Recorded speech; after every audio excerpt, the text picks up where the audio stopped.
Dear viewers, আজকে এমন একটি বিষয় নিয়ে বলবো যেটা বলতে একটু খারাপও লাগছে, একটু লজ্জাও করছে, কিন্তু খারাপ লাগলে চলবে না।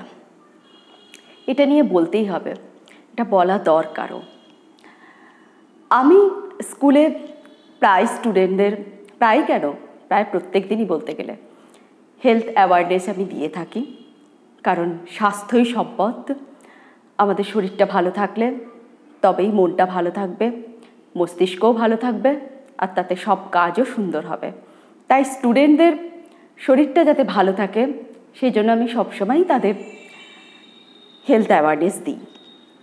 তো এরকমই একদিন ওদের এই হেলথ অ্যাওয়ারনেস দিচ্ছিলাম।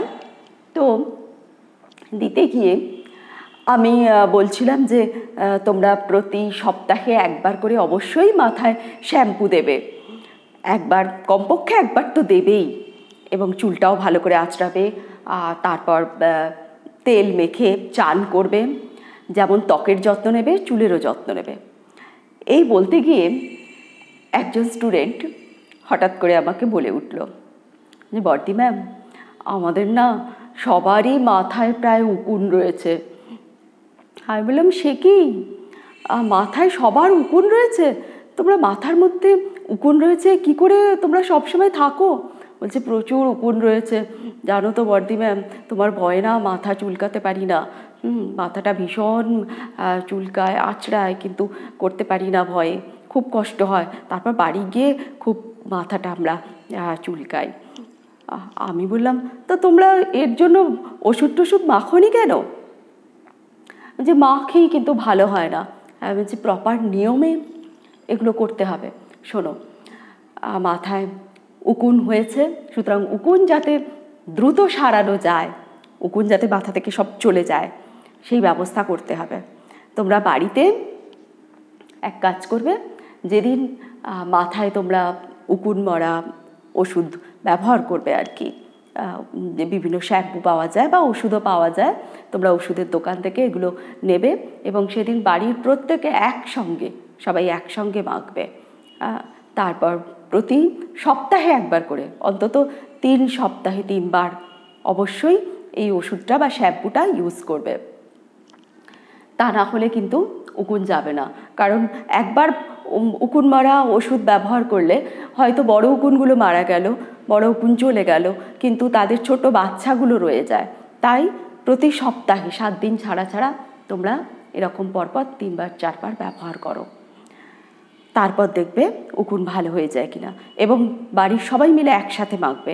কেননা তোমরা একসঙ্গে বিছানায় হয়তো 2-3 জন শুচ্ছ, সেখানে একজন মাখলে কি হবে, একজনের মাথা থেকে আরেকজনের মাথায় হয়তো চলে গেল, তাতে তো ভালো হবে না।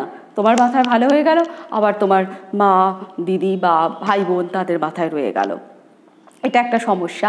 আর চুল বেশি বড় করবে না।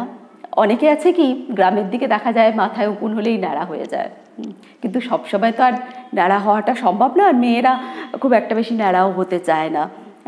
তাই প্রতি তোমরা সপ্তাহে অবশ্যই শ্যাম্পু লাগাও, চুলটা পরিষ্কার রাখো, আর এইভাবে উকুনটা ভালো করো। না হলে কিন্তু মাথায় যদি উকুন থাকে তাহলে কিন্তু ওই মাথার সমস্ত পুষ্টি তারা খেয়ে নেবে, আর তোমরা এই যে পড়াশোনা করছো, আর এই পড়াশোনা কিচ্ছু মনে থাকবে না, সব ভুলে যাবে। তাই দ্রুত, যত তাড়াতাড়ি সম্ভব মাথার উকুন কিন্তু ভালো করতে হবে। এটা সবাই একসাথে করো। আমি যেসব হেলথ অ্যাওয়ারনেস দিই সেগুলোর সাথে সাথে এটাও কিন্তু করবে।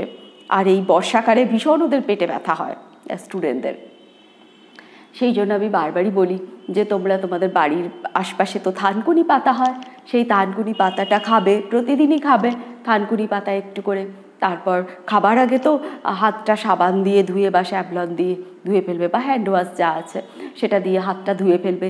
যদি তাও সম্ভব না হয়, হাতটা পরিষ্কার করে পরিষ্কার জলে ভালো করে হাতটা ধুয়ে তারপর কিন্তু অবশ্যই খাবে।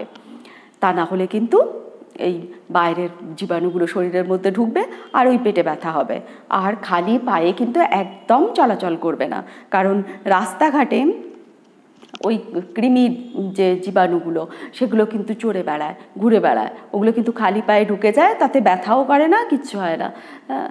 সেই ব্যাপারটা কিন্তু নজর রাখবে। অবশ্যই তোমরা জুতো টুতো পরে চলবে। এইভাবে বিভিন্নভাবেই আমি হেলথ অ্যাওয়ারনেস বাচ্চাদের দিই, বা আমার টিচারদেরও বলে দিই প্রতিটা ক্লাসে হেলথ অ্যাওয়ারনেস দিতে। এবং প্যারেন্টস মিটিং যেগুলো ডাকি আমি, সেখানেও কিন্তু আমি মায়েদের বাবাদের এই স্বাস্থ্য সচেতনতা দিই। বাচ্চারা সুস্থ থাকলে তবেই তারা ভালো করে পড়াশোনাটা করতে পারবে, না হলে কিন্তু পারবে না। তাই এগুলো অনেকেই আপনারা জানেন, তবু মনে হলে অবশ্যই এগুলো আপনারা করতে পারেন।